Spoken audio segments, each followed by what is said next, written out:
स्वागत है आपका फिर से हमारे एमबीबीएस हेल्थ अप चैनल में। तो आज हम देखेंगे पेरिकार्डियल फ्लूइड और हार्ट के बारे में। ठीक है, तो हमारे हार्ट में मेनली थ्री लेयर्स होती है। फर्स्ट होती है पेरिकार्डियल, सेकंड होती है मायोकार्डियल और थर्ड होती है एंडोकार्डियल। और पेरिकार्डियल फर्दर टू टाइप्स की होती है, फिब्रस होती है और सीरस होती है। और सीरस फर्दर दो टाइप्स की होती है, आउटर एंड इनर। जो आउटर होती है उसे पैराइटल पेरिकार्डियम लेयर बोलते हैं, जो इनर लेयर होती है उसको बोलते हैं विसरल पेरिकार्डियल बोलते हैं।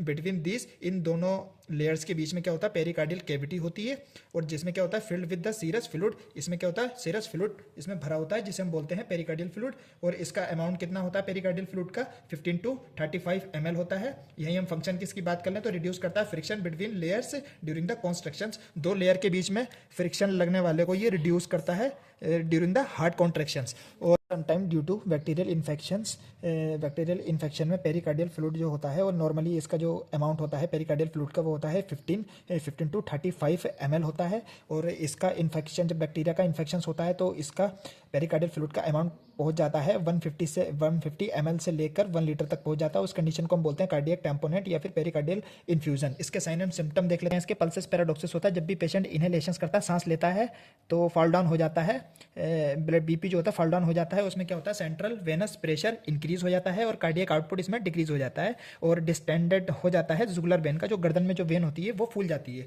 और यहीं इसके मैनेजमेंट की अगर हम बात करें तो इसका जो होता है पेरिकार्डियल फ्लूइड जो है पल्सेस करके उसको रिमूव कर लिया जाता है। उस कंडीशन को हम बोलते हैं पेरिकार्डियोसेंटेसिस। Thank you.